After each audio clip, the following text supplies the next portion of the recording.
This is Ethan, and I'm here with Dave, and together we are Dave and Ethan's 2000-inch Weird Al podcast, episode 75-inch. On this week's episode, we do a deep analysis of Weird Al's Even Worse album and kick off one of our world-famous top 5 lists with our friend and podcast supporter, Angel Valenzuela. It's Dave and Ethan's 2000-inch Weird Al podcast. It's a podcast about Weird Al. It's Dave and Ethan's 2000-inch Weird Al podcast. Seriously, the whole podcast is about Weird Al. Dave and Ethan's 2000-inch Weird Al podcast. You don't have to listen, but we're glad you are. Dave and Ethan's 2000-inch Weird Al podcast. The biggest Weird Al news of the last 27 years happened last week. Whoa, 27 years? Wait, what happened in October 1993? Well, technically, on October 5th, 1993, Al's studio album, Alapalooza, was released. But what I really mean is that there's just some really big Weird Al news that dropped last week. Oh, okay, so you're just saying last 27 years kind of as a matter of speech. Yeah. All right, okay. 27, it's a number that some Weird Al fans might be familiar with. Yeah, okay. Now, on last week's episode 74-inch, we shared our predictions regarding the possibility of a brand new song featuring Weird Al. Well, guess what? We were right! We called it! Shortly after our episode 74-inch dropped on last Wednesday, our friends, the Gregory Brothers, they released their brand new song called We're All Doomed, Trump versus Biden, featuring Weird Al Yankovic, all about the first U.S. presidential debates. Now, you've probably seen it by now because, it was everywhere. It was trending on YouTube. Al promoted it on all of his social media accounts, and the New York Times and Rolling Stone covered it. It was pretty stinking majestic. I cannot get enough of the song. And so we know 4 years ago, they released their first video with Al moderating a presidential debate. It was Trump versus Hillary, and that was called Bad Hombres, Nasty Women. And that was awesome, but then this one came out, and there's just so much Weird Al. There's so many funny gags, and it's incredible. I mean, right off the bat, it starts with just Weird Al just yelling and being crazy. And then finally somebody off the screen tells him just to be dignified. And he's like, oh, okay, I'm actually moderating a presidential debate. I probably shouldn't be yelling and screaming. Although, with the presidential debates, who knows? Maybe that's what really happens. Hey, I've seen this video probably 800 times by now, and I always laugh when the first question starts and it's just Al doing some jazz style scatting, just bippity bop bop-a-doo, and then he realizes that the paper's upside down, and then he reads it normal. So it's just such an amazing joke, and I don't know if we've ever really heard Al doing jazz scatting before. Have you? No, I can't think of any occasions where I've heard Al do that kind of jazz scatting. It was pretty nice. I hope he can work that into some of his future songs. Yes. I mean, there's so many really funny just lines. I don't want to give it away because, it's be surprising if our listeners have not heard it by now. But if you haven't heard it, I don't want to really put in a lot of spoilers. Yeah. But he mentions, things like Etsy shops, and then he has he tosses to the candidates to Trump and to Biden, and he has them do some freestyling, which is really kind of funny.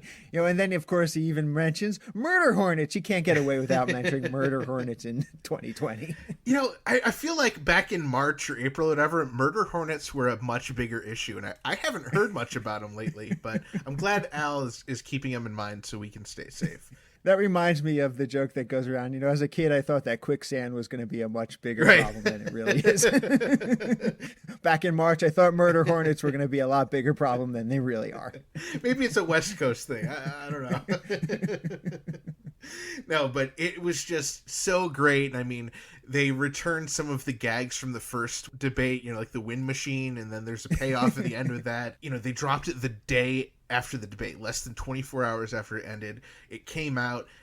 Everyone was just freaking out. And anything that Weird Al does that kind of makes it to mainstream media, I'm sure this happens to you, Dave, but everyone I know starts sending me the link. Like, hey, did you see this? Hey, did you see this? And it's kind of funny to kind of watch, the progression of okay, these people, they saw it on the first day. These people saw it on the second day. This one took it to the weekend. It's kind of funny to see that. It wouldn't be a big Weird Al release if I did not get at least tagged by 2 or 3 people on Facebook. Yeah, and I just, let everyone know, like, well, actually, we predicted it before it came out, so so we technically already knew about it, if you count that. But I was just so happy with the song. It was so funny. I'm so glad that Weird Al and the Gregory Brothers just have this amazingly funny hit that, it went viral, and the timing was just so perfect. It was just so much fun. Yeah, and I really liked in this one it focused not just on the debates, but everything that was going on in 2020 is just pretty much covered. So it's not just about the debates. It's not just a political song, and they try to keep it bipartisan when they do these things anyway. But, this is not just about the debates. This is just about everything that's going on in 2020, which makes it even funnier. So this was a little Easter egg for the people who actually watched it over on the New York Times website. There were actual credits to the end of the video. Yeah, the most surprising thing was that Suzanne Yankovic is credited with doing Al's makeup. I was like, where's Sean James? What happened? It was really interesting that he did not do the makeup on that one. But, maybe Suzanne was, closer and they were trying to, keep everyone safe due to COVID, so they didn't want to involve as much people as they usually do in a music video shoot. Yeah, I think that's probably the case.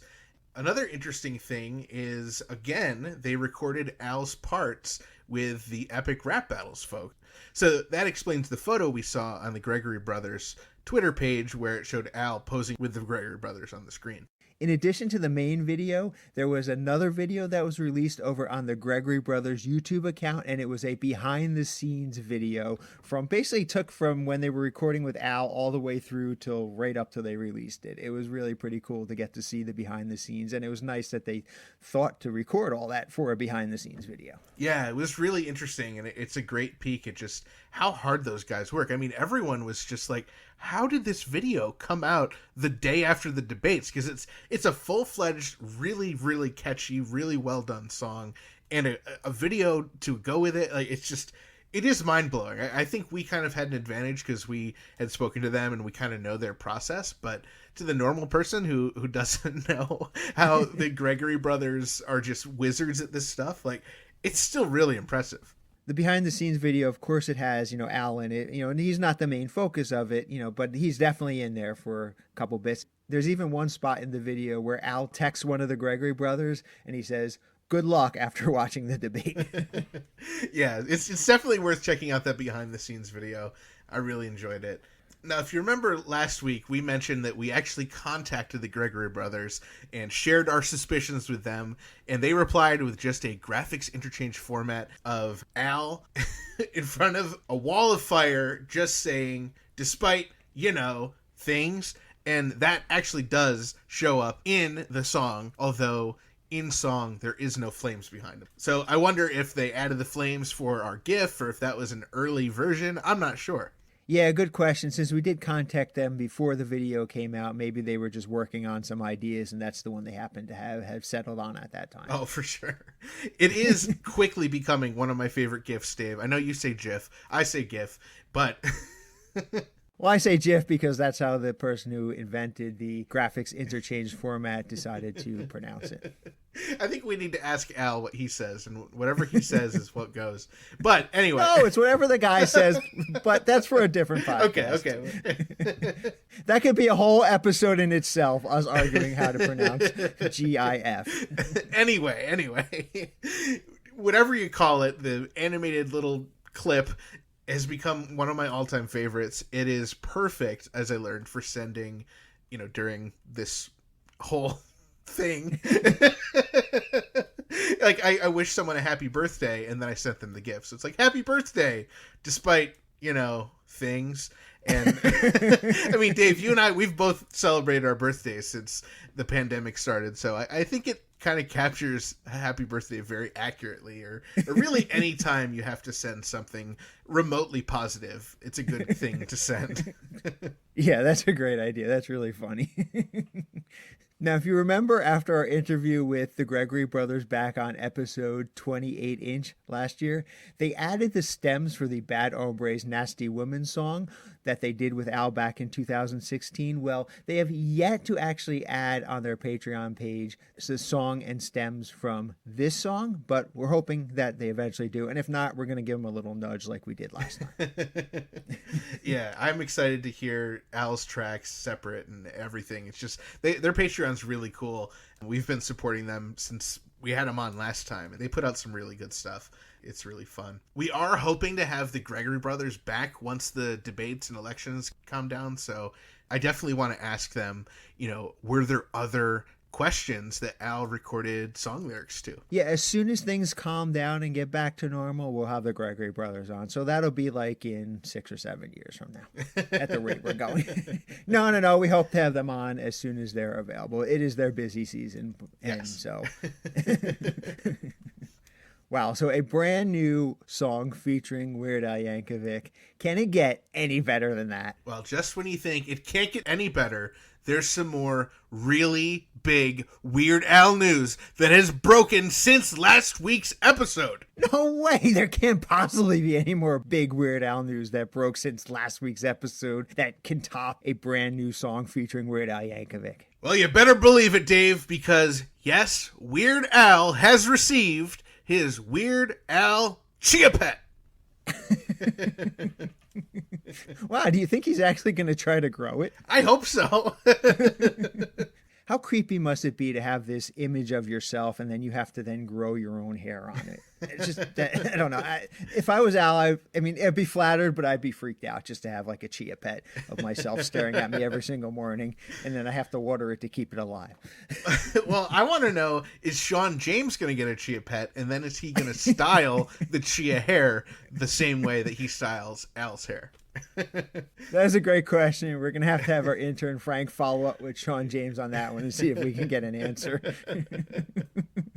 I just want to see how many different styles Sean James can come up with. We're going to have to send him like a whole case of Weird Al Chia Pets and see what he can come up with.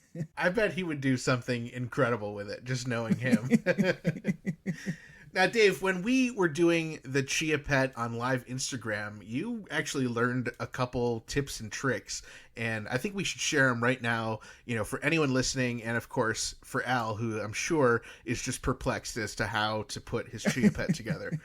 What advice can you give to them? Well, I got to say that it gives you instructions, so definitely follow the instructions. You have to soak the chia head for a little while, and then you have to mix up this paste of chia seeds and water. Well, I felt that the ratio that they gave you of chia seeds to water was not quite the best ratio. My suggestion is to use a lot more chia seeds and a lot less water, because you want to get into a paste, not into this watery mess. If it's a watery mess, it's going to slip off of the chia pet head. And as we know, Al has a lot of hair, so you need a lot of chia seeds. Right, and if you always mix too much, you can just eat it because it's very tasty. That's right. Put it on your Rocky Road ice cream. Now, there was also something super, super exciting that happened in the past week. Not just Weird Al is part of a new song. Not just Weird Al got his chia pet, but there's even more. There's more? Okay, my brain is just overloaded. What could possibly top the amazing Weird Al news that broke last week? Now, Dave, I hope you're buckled up and sitting down for this. I don't even know how to say it. I don't know if I can say it without crying. I just need to take a deep breath. Oh, just spit it out. I must know. Okay. Our longtime sponsor, Burrito, has a new logo. This week's episode is brought to you in part by vegan Mexican restaurant Burrito in Troy, New York, home of the 2-pound double wrapped in a quesadilla Burrito. Come on down to Burrito and Burrito your Burrito. Find them at burritosquared.com and at burritosquared on Instagram, where you can see their brand new logo. And remember, not every burrito is a burrito, but every burrito can be burritoed. And Dave, that's not the only big exciting thing. No, there's more? Yes, have you been to shakewell.com? SHAKEWELLE.com? I'm at shakewell.com every single day. Well, last week I was doing my hourly refresh of shakewell.com when I noticed something. You noticed that too? What did you notice? Well, on the homepage, it says custom CDs available on Bandcamp, and it's colored and it's underlined as if it's a hyperlink. You know what? And I tried clicking on it, and guess what? It is unclickable. That is very not user-friendly, Shakewell.com. I hate not being able to click on hyperlinks. That's all we're really trying to say, but it's such a terrible thing on such an incredible website, Shakewell.com. SHAKEWELLE.com. Well, with all that big, huge, exciting news out of the way, let's get on with our recap of last week's episode. Yes, on 74-inch last week, we interviewed the one, the only, The Glove. Yes, Chris the Glove Taylor, a legend in hip-hop music. And I was really surprised when he told us that we were not the nerdiest podcast that he's ever been on. I'm glad he shared why we're not the nerdiest, but it makes me think we have to do something. A whole podcast about Weird Al. We should be the nerdiest, Dave. Come on. We really need to be. There are a lot of nerdy things you can have podcasts about. You can have podcasts about, the TV show Lost. You can have podcasts about model horses. I mean, there's like so many nerdy things you can have podcasts about. But I got to think Weird Al podcast tops the list. Well, we need to go back into our thinking booths and we need to figure out how we can be nerdier so we can top that podcast The Glove was on. Next time. I think it'd be really nerdy if a podcast went through and tried to rank all of songs on a certain album. That would be pretty nerdy, don't you think so? Yeah, maybe too nerdy for us, though, Dave. I don't know if we go that far. What was really awesome is Bermuda shared with us an amazing photo of Glove in the recording studio for his scratching on This Is the Life. And it was so cool, Dave. It was really great. I mean, the Glove's just in the studio and he's got his tongue sticking out. And he later reposted that picture and he said that, Al told him to do something funny in the studio. So that's what he did. And luckily, Bermuda was there to capture it forever. Now, if you notice, that photo was in color, and that's because the Dare to Be Stupid era was not shot in black and white, which is why it's not in Bermuda's upcoming book. Time is running out to pre-order Bermuda's brand new book, and the only way to get it signed and personalized and to get those exclusive postcards for your collection is to pre-order the book at booksoup.com. Actually, there probably is another way. You could probably track down Bermuda on the next tour, but the easiest way to do it is to head on over to booksoup.com. Yeah, and I'm sure he won't have that many postcards to hand out. Now, this is really exciting. We were mentioning it the last couple of weeks, but our Patreon exclusive stickers and postcards, they were sent out last week and they already started to arrive in the mail to all of our amazing Patreon supporters. So we just want to share a big special thank you to all of our new and all of our longtime Patreon members. Yes, thank you so much. And we hope you enjoy the postcards and the cool stickers. Did you hear that? I sure did. You know what that means? That means that someone left a message on our 27-hour-a-day podcast hotline. The 347 special hotline, the official hotline of Dave and Ethan's 2000-inch Weird Al podcast, is sponsored by Angel Valenzuela and David Cash, two amazing Weird Al fans and podcast supporters. Let's see what we got on our official Dave and Ethan's 2000-inch Weird Al podcast spatula hotline. You know what?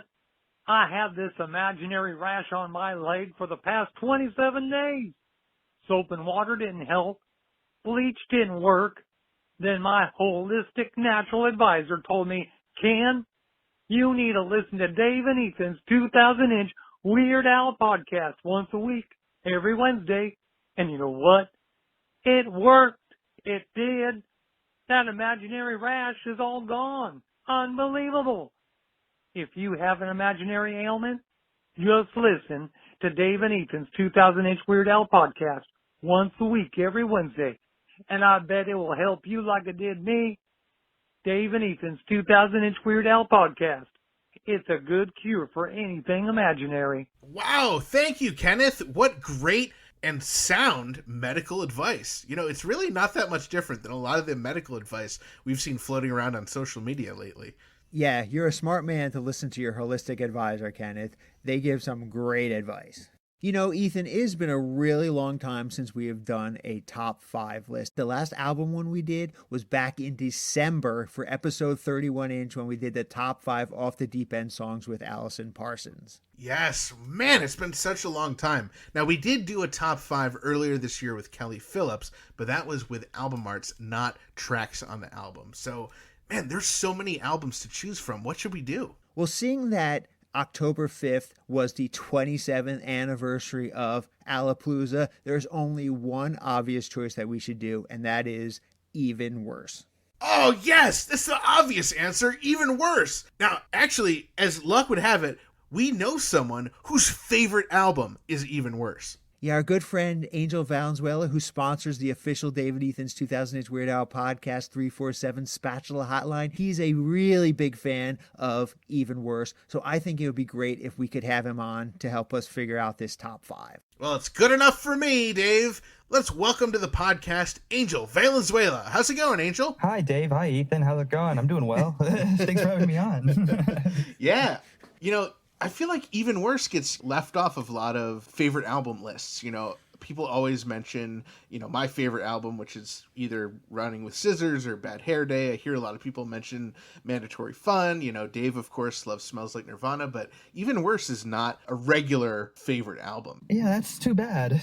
It is. It is. It's a great album. I would love to hear why it's so special to you. Oh, man. Well, you know, this is one of those albums, you know, I feel like it covers a lot of my favorite genres like rock and, you know, even folk a little bit's in there. It's notable, too, for not having a polka in there. And believe me, I love the polkas, but I think this is one of those albums that you can put into, like, any musical catalog that'd be, you know, a normal album for anybody to listen to. It has a lot of good music in it. And plus, the album cover is just legendary, too. It is a great album cover. Definitely is. It's the first time that Al actually parodied another album cover. Oh, wow. Oh, yeah. That's right. Yeah. The jacket's great. So it's got that going for it as well, yeah. Yeah, I love this album so much. I actually had him sign my vinyl last year on the Strings Attached tour. I met him and had him sign it, so that was very special for me, too. I have it hanging up in my room. Very cool. Yeah. Let's go back to the beginning. How did you become a fan of Weird Al? Well, so growing up, you know, I was a huge Beatles fan. Mostly I would listen to the Beatles, and then from there I would transition on to, like, Elton John, Queen, Led Zeppelin, and one day I was watching Back to the Future Part 2, and I remember when Marty McFly goes into the cafe and Beat It was on, and that's when I discovered Michael Jackson. And that's how I grew to love Michael Jackson. I guess you can kind of see where this is going, but I would listen to the song Beat It all the time. I just actually love the song. And then one day, my mother's husband, who is now her boyfriend, who is now her husband, told me, "Have you ever heard of Eat It?" And I was like, what is Eat It? What the heck is that? And he said, it's a song parody of Beat It. And I didn't even know song parody was a thing. Right. And then he was a Weird Al fan. So he said, well, it's made by a guy named Weird Al Yankovic. So I went ahead and stumbled upon Eat It, and I listened to that song, and I liked it. It was really funny, but at first I wasn't completely, you know, blown away by it. I just thought it was funny. And then I stumbled upon his music video for Eat It. And then once I saw that, I realized how similar frame by frame mimic of the real music video is Beat It. And then what blew me away was his effort that he put into it. Like, you know, the mimicking, the style, the dance moves, just everything. So Yeah. once I saw the effort that he put into it, that's kind of what, you know, made me drawn to him. So after that, I went ahead and downloaded, I think, the last album that he put out at the time. And this was around 2003. So I downloaded, I think, Poodle Hat. Yeah. And the first song on that album was Couch Potato. And I'm like, okay, wow, this guy raps too? Really? And I like Eminem, so I'm like, wow, this guy seems to do it all. And then the next song was Hardware Store, and then that's when I was like, okay, the production of this song is great. You know, that's what made me a fan. And then the rest of the album was just fun. You know, Genius in France, and you know, Why Does This Always Happen to Me? You know, that album I really love. So from then on, that's when I kind of grew to really love the guy. And then this was kind of before he appealed to like the younger generation, I think, with like Straight Outta Linwood, Apocalypse, and Mandatory Fun. I feel like with those albums, he was starting to appeal to like the nerdy young kids of that era and today. So he wasn't really well known amongst younger people just yet, I feel like. So he wasn't too big with the younger crowd. So I feel, you know, it was fun to hear him and then hear him put out those albums. And like, this guy has talent. So that's how I pretty much became a fan of his. And I realized he's not just a novelty act. He's also a real big musician. So, and I play music myself. So that's how I can, you know, relate to him. That's awesome. Yeah. What kind of music do you do, Angel? I play violin, viola, guitar, piano. So, and I'm trying to learn the accordion too, but Nice. I like it. Yeah. Mostly rock music, honestly. Like I play a lot of, you know, obviously Beatles and, you know, a lot of piano music, so that's really fun. And when did you hear Even Worse for the first time? Ooh, I probably in the mid 2000s. I mean, there was a time when I wasn't really listening to him as much, but then, you know, a few years ago, my coworker at my last job, you know, kind of rekindled all that interest in him. I'm like, oh my God, why did I stop listening to him for a bit? Like I should just keep listening to him. I'm like, I'm such an idiot. So right. and then no, and even worse, just I don't know. Like you hear his few albums before. I think Even Worse kind of had like a paradigm shift. Like mission statement, but like a paradigm shift where where, you know, his music kind of changed, because after Polka Party, you know, we all know that it was kind of a flop commercially and critically. So I liked the album personally, but the general public didn't. But, you know, I feel like it was more of a raw sounding album. You know, it was just kind of like a rock, you know, Al at his best, you know, and just recording all those rock songs of the 80s. That was great. That's awesome. Yeah. Nice. Yeah. Well, I love that, you know, you went from the Beatles to Michael Jackson to Weird Al. You know, that's the obvious pathway, right? Yeah, a lot of people I feel like kind of go like from Weird Al then to other artists, because, you know, he covers so much stuff, but you know, and that's a treat for me, because I love music so much. So a lot of the songs that Al parodies, I recognize. Oh, I know the original song already. Like, that's great. He does this song too, because a lot of people, you know, when they hear Al, they don't know the actual song before the parody. So I think that's a treat for me to actually know a lot of music and then get into him and then discover that he does so many genres and, you know, different catalogs. That was great. You mentioned that you went to one of the concerts on the Strings Attached tour. Have you been to any other concerts, any other tours? I haven't, and that sucks. But I did see him actually earlier this year at a podcast. He was performing, or he was a guest on a podcast called Dumb People Town, a live podcast, and it's a podcast that talks about people doing dumb stuff. And he was at this little venue in LA called the Coronet, I think. And I went there in the front row, and he was their special guest, and it was pretty cool to see him about like 20 feet away from me talking with these people. And it was a very independent, you know, intimate setting, so I felt like I was just right there talking with him. So that was a cool little thing. I think it's on their website. I think That's Dumb awesome. People Town podcast. Yeah, so I saw him twice in person and met him, I guess, twice at the concert. So 4 times I saw him. Wow, amazing.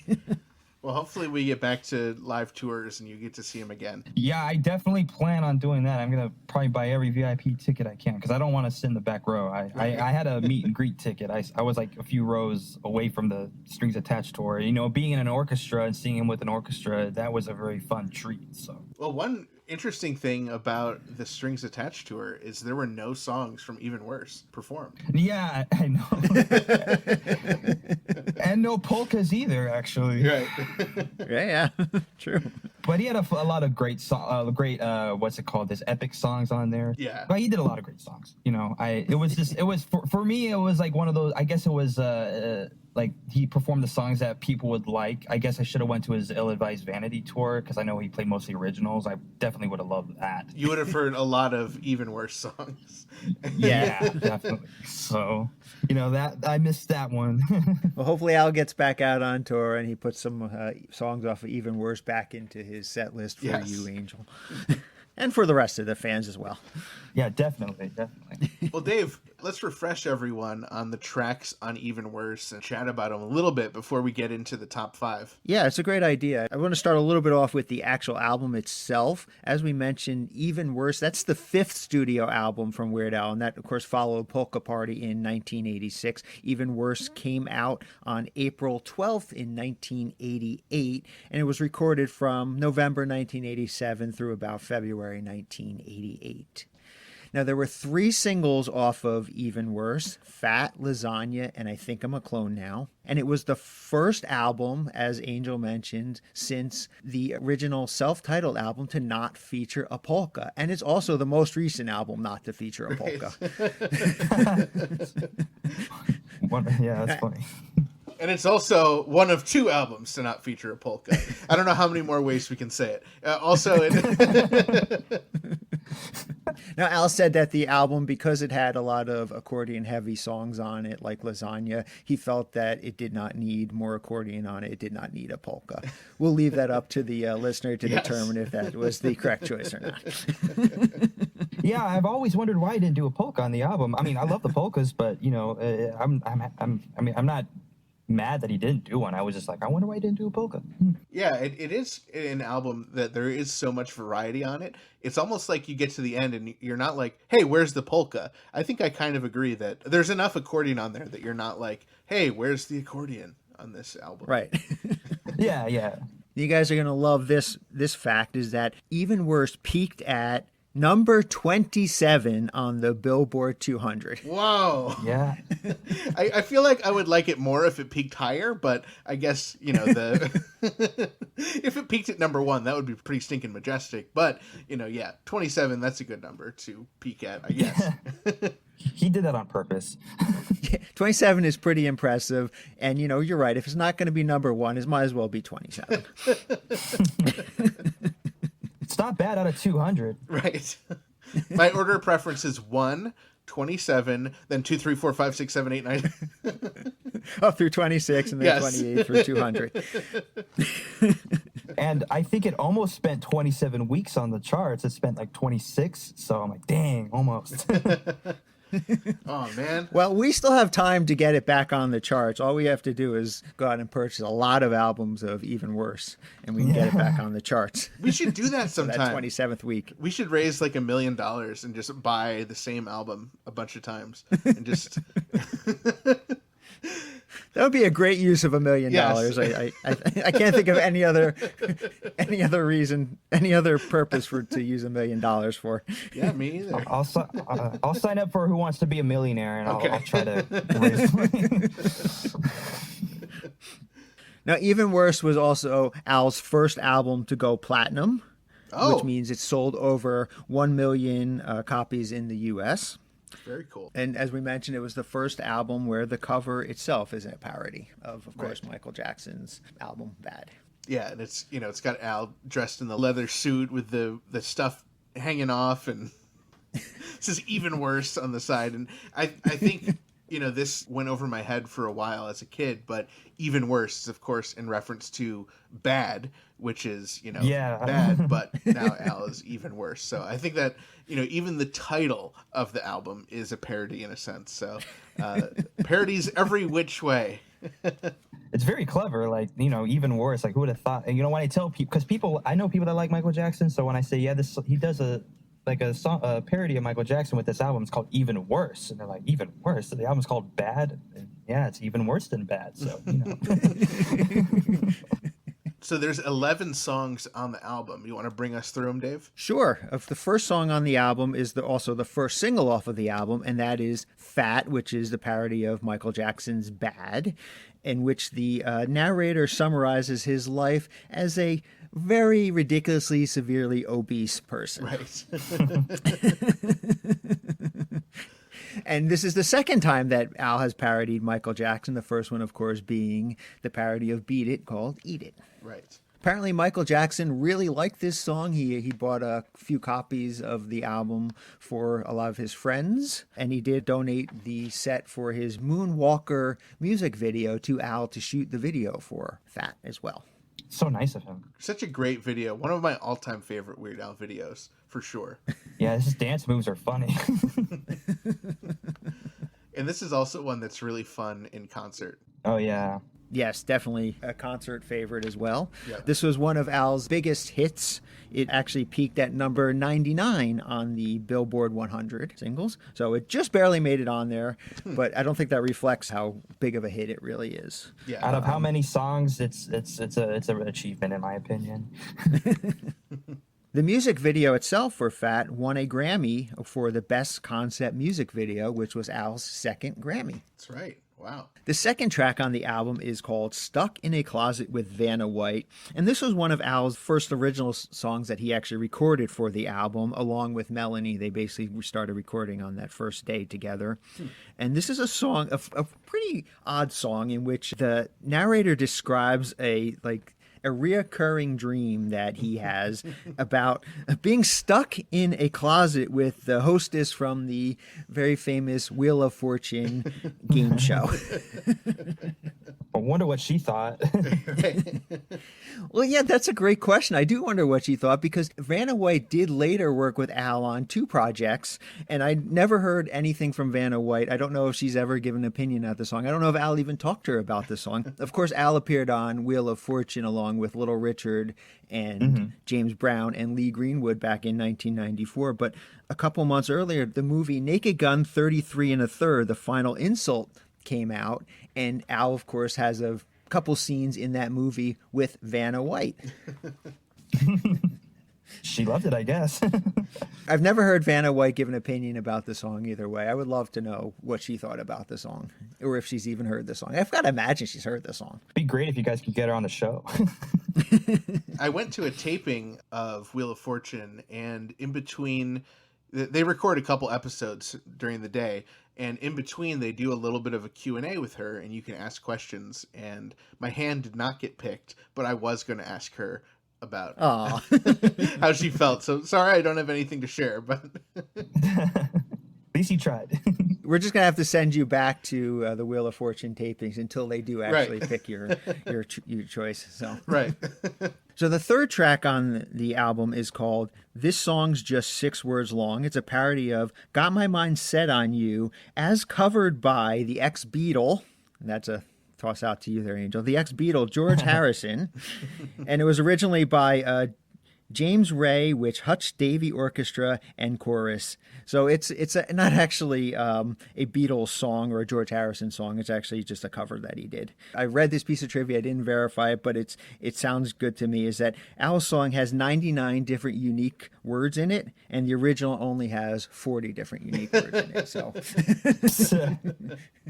neither song has exactly 6 words in it. Right. But Al's song has more. That's great.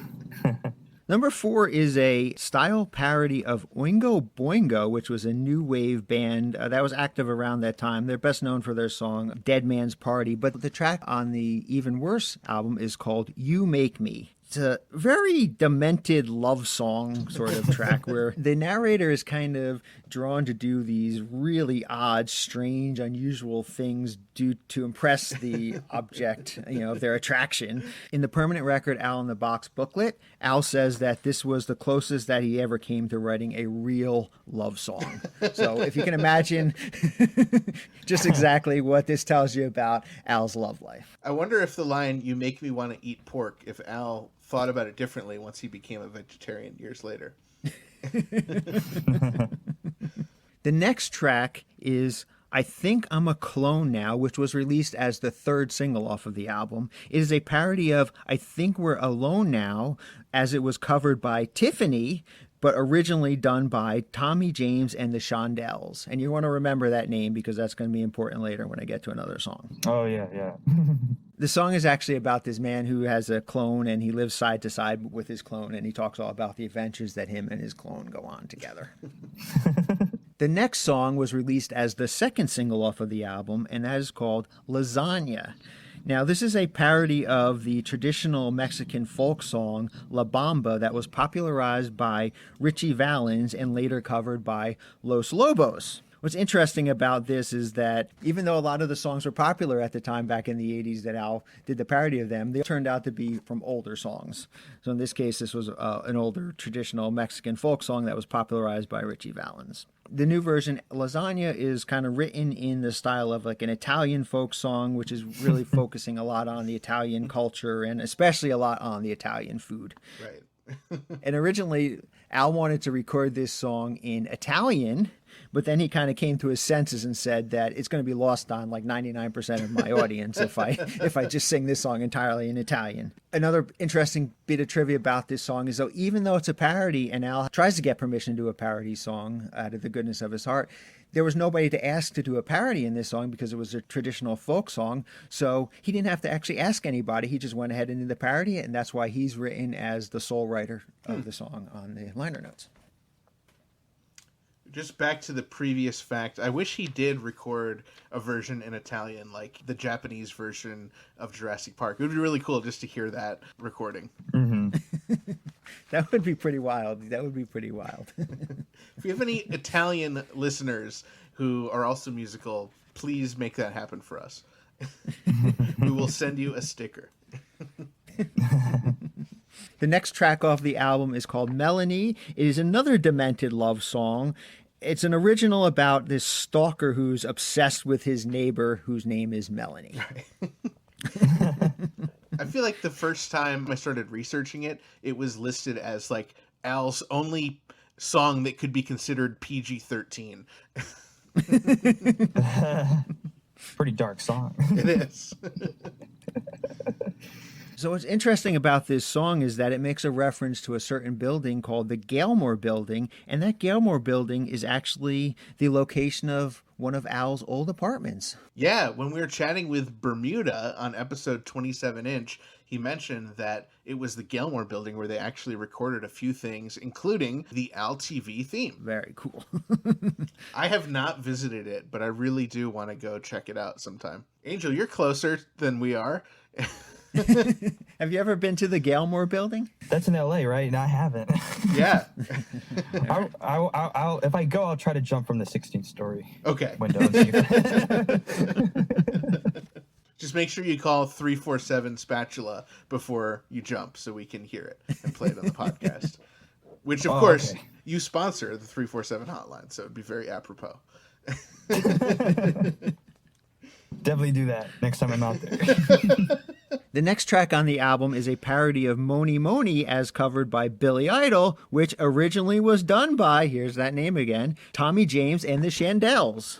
Wow. So that's what, 3 songs that are parodies of covers so far? The song, of course, is called Alimony, Al's version of it, and it's about a man whose ex-wife pretty much takes everything from him as an alimony payment. His love life is something. That's right. Maybe he has to pay alimony to his ex-wife because now he's infatuated with Melanie. Right. Yeah, hey, good storyline.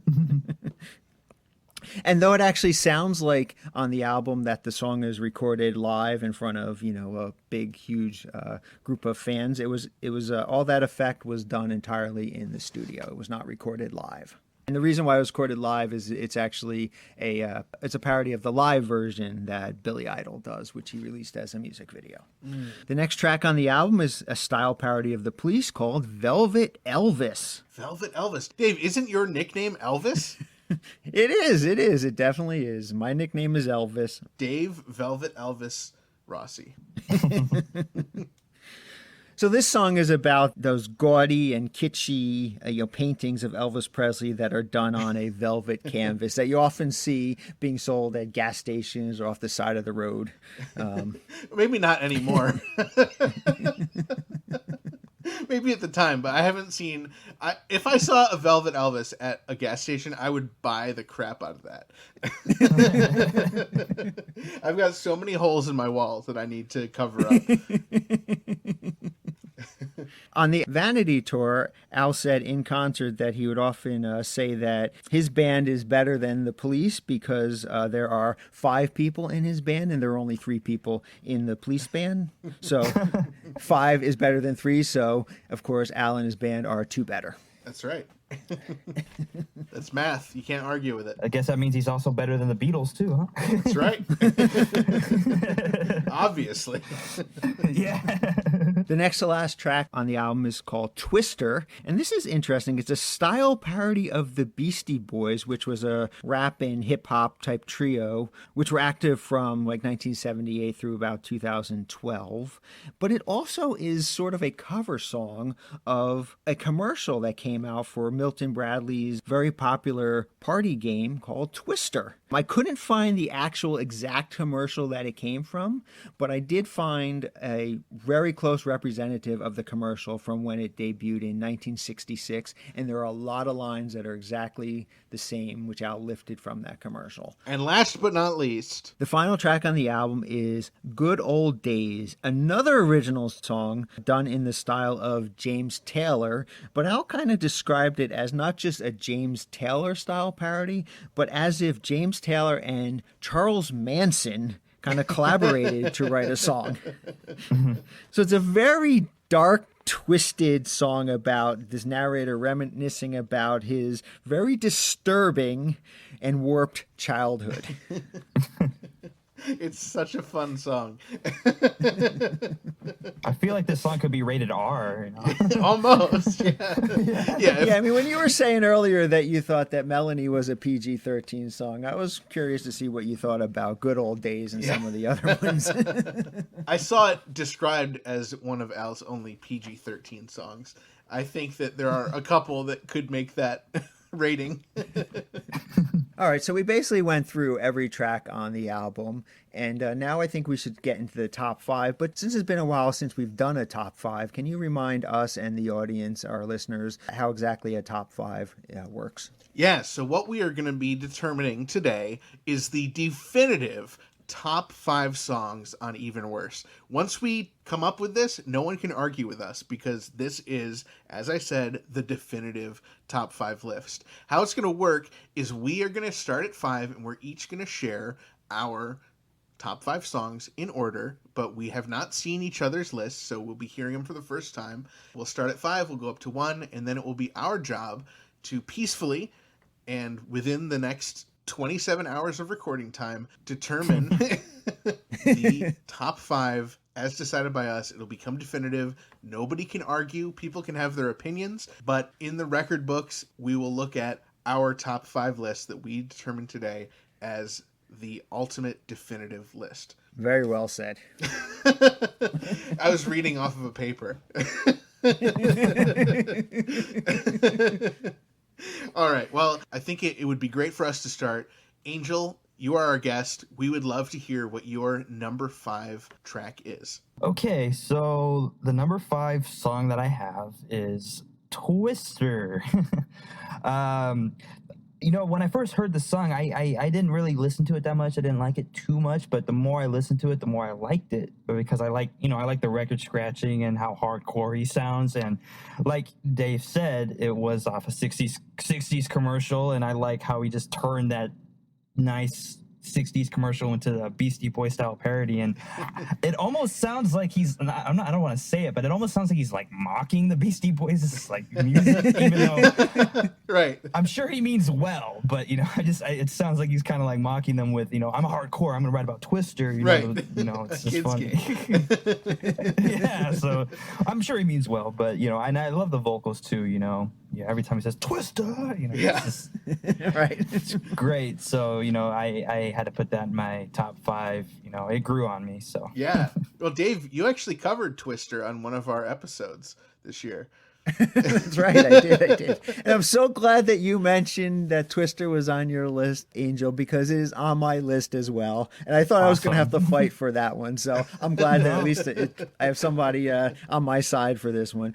But as you mentioned, it's such a fun song, and it's Al's shortest song on the album. It's only 1 minute and 3 seconds long. So, and it's about as long as a commercial was back in the 1960s, effectively. And it was Al's his first attempt at trying to do any kind of rap or hip hop song. So, it was kind of his delve into rap and hip hop. Oh yeah, it just goes to show, his talent. Like, he's just willing to do like whatever genre is popular or not popular. the fact that he just does record scratching in his catalog as well, just makes me, admire the guy.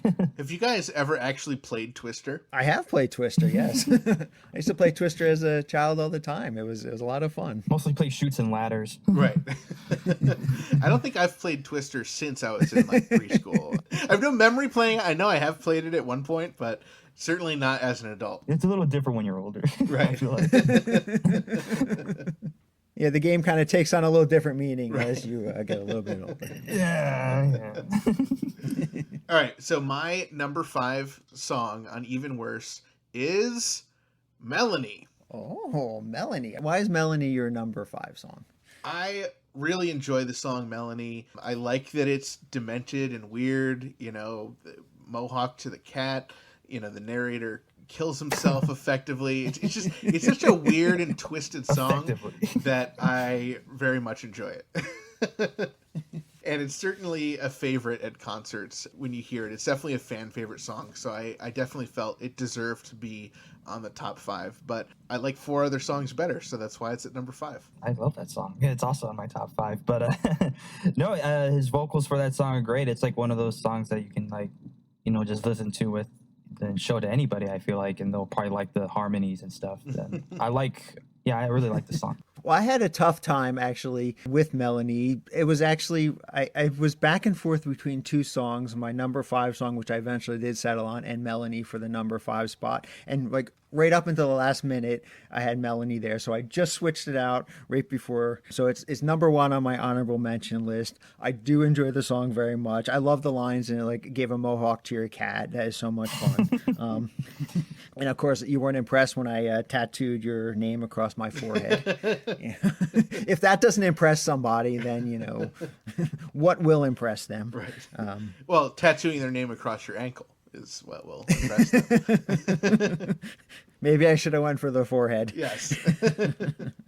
The first time I heard this song live was on the Bad Hair tour. Hearing it live actually moved it up a lot on my list, so that's why I had such a difficult time. He's done it a couple times since then as well. It is a fan favorite at the concerts, so it may pop up again in a future tour. The one issue I had with it was, like you had mentioned, is that as he jumped out the 16th-story window, he effectively killed himself. Well, if he killed himself, then how can he sing the song?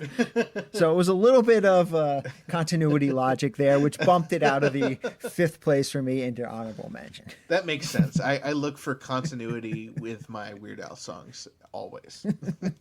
So, Dave, what is your number 5? So my number 5, the one that just barely edged out Melanie, was a song about another woman stuck in a closet with Vanna White. Oh, wow. Well, I already talked about trying to get the answer on how Vanna feels about this song, but obviously you feel a certain way about this song. So why number 5, Dave? I just think it's a really fun song. And just in general, the thought of being stuck in a closet with Vanna White is pretty appealing. In itself. Right. It's kind of interesting. It's just in general about having, the dream over and over again. This poor person is stuck with this dream every single night and just can't get rid of it. I feel like maybe the first time it would be fun. By the second or third time, you're like, all right, this is getting old. But then by the 4th and 5th night, and then months and months later, you have to go to therapy, if you're constantly having this dream over and over again. But, some of the fun things that happen in the dream are, make it fun. And what I really, really also just enjoy about the song in general is the guitar work on that track is absolutely amazing. It is really great guitar work. I really enjoy the guitar in the song. Oh, absolutely. Have you ever considered what the backstory is, though, of why they were both in a closet in the first place? Well, I don't know. It's a dream. I mean, you can't really control dreams all that often. So it's whatever your subconscious wants to happen. So he just really wants to be trapped in with Vanna White. And, it's hard to make that argument, why you wouldn't want to be trapped in a closet with Vanna White. This is also the longest song on the album. It clocks in, I think, over 5 minutes. And one of the longest titles. True. It might be. I think it is the longest title on the album as well. The guitar work is amazing. It's actually, I feel like it's one of those real rock songs that Alice put out where it's people are wondering, like, is this really Al Yankovic playing this? You know, and I think, is this album produced by Rick Derringer, I think, still? So I think Yeah, this album is still produced by Rick Derringer at this point. I like the guy, too. I know he did Hulk Hogan's theme song, so that was, you know, I like Rick Derringer a lot. Absolutely. And I like Hulk Hogan, so he's cool. But yeah, no, it's a fantastic piece. And yeah, Vanna White, like you said, you know, appealing, you know. Angel, what is your number 4 song? Yes, my number 4 song is You Make Me, the Oingo Boingo style parody. Like you said, it's one of Al's closest real love songs, even though it's he makes him out of weasel in his shorts using the recommended bleach. And I don't really use the recommended bleach myself. I should probably do that. And because of this song, I actually have tried, almost failed to make a Belgian waffle Eiffel Tower. I should have took a picture of it, but I ended up eating it. Because, like, who does that? Who makes waffles? The Eiffel Tower Belgian waffles. Next time I do that, I'll take a picture and send it to you. Yes. But, yeah. I feel like that's the only way that a Eiffel Tower made out of Belgian waffles can end up being eaten. I mean, what is the other choices? Exactly. You know, Bronzing it, of God, I course. wish I took a picture. Yeah, no, this song's great, and you can you can listen to it on a drive, you know, and it's just a funny song. You can rock out to it, and yeah, it's on number 4. Very demented in a way. Song. Yeah. All right, Dave. Now it's time for you to share your number 4 pick on next week's episode. We're going to continue this epic conversation on episode 76-inch. So for now, thank you so much to Angel Valenzuela. Cannot wait for the riveting conclusion on next week's episode. We know next week is an entire week away, and we feel it. We really do. So we're going to give you a couple little teasers. Now, we will say, of the 11 tracks on Even Worse, there is only one song that doesn't land in any of our individual top 5 lists. Now remember, to come up with a definitive top 5 list, all 3 of us have to agree on the ranking. And let me just say, there's some controversy leading up to the ranking, up to the very last minute. You won't want to miss that riveting conclusion. But in the meantime, we definitely want to hear what your top 5 tracks on Even Worse are. So be sure to share them on social media. Send them to us on the 347 Spatula hotline. We'd love to share your top 5s on next week's episode when we reveal the definitive top 5. Yeah, post your list over at 2000inch on Facebook, Instagram, and Twitter, or head on over to group.2000inch.com and share your list there. Each week, we can bring you this podcast absolutely free thanks to sponsors like Burrito, Angel Valenzuela and his son David Cash, Jackson Scoggins, and our amazing new Patreon supporters like Mike, Chad, and so many more. Revenue from our incredible supporters on patreon.com/2000inch is how we can afford to continue to do what we love, which is making fantastically fun, funny, and family-friendly Weird Al podcasts for you each and every week.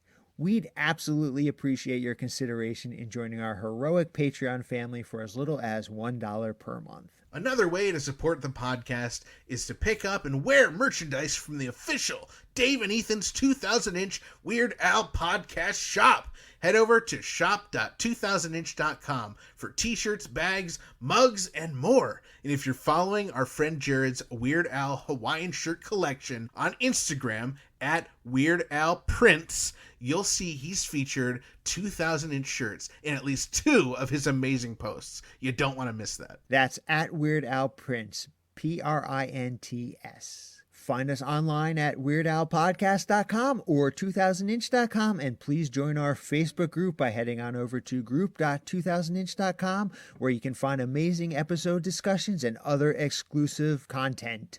Don't forget to tag fun, Weird Al, or podcast-related posts on social media using hashtag 2000inch and hashtag Gil and Chill. And remember to follow at 2000inch on Facebook, Twitter, and Instagram. Make sure to share our posts. Tell your friends about the podcast, and we love it when you leave us voice messages via our 27-hour-a-day podcast hotline, 347 Spatula. You might even hear your message on the air. You already know where to find us, but do yourselves a favor. Head on over to Apple Podcasts, Spotify, Stitcher, Amazon Music, or the podcast app of your choice and hit that subscribe button so you do not miss a single episode.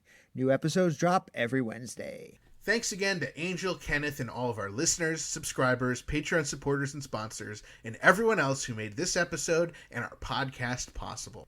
I really hope that Weird Al follows through and he does start to grow his own chia pet. I am a little concerned, though, because the instructions, they can get a little bit confusing. Well, yeah, but luckily you shared your experience and you gave all your great tips and ratios and, more seeds, less water. I think you'll be fine. Oh, I'm not worried about that. I think Al will do a fine job with the ratio. I'm just really afraid that he's going to start spreading the chia seeds on his own head. And then he's going to start growing like his own hair, and it's going to get mixed in there, and he's going to have these chia head hair, and he's going to have this green little plant sticking out of his head. And then he's going to put chia seeds in his mustache, and it's just going to get really messy.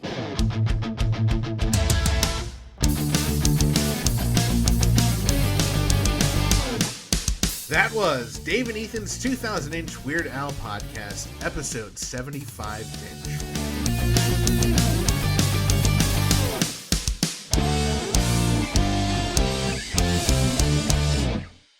And then it's going to get on his face, and he's going to grow new glasses, and then the LASIK's not stop working.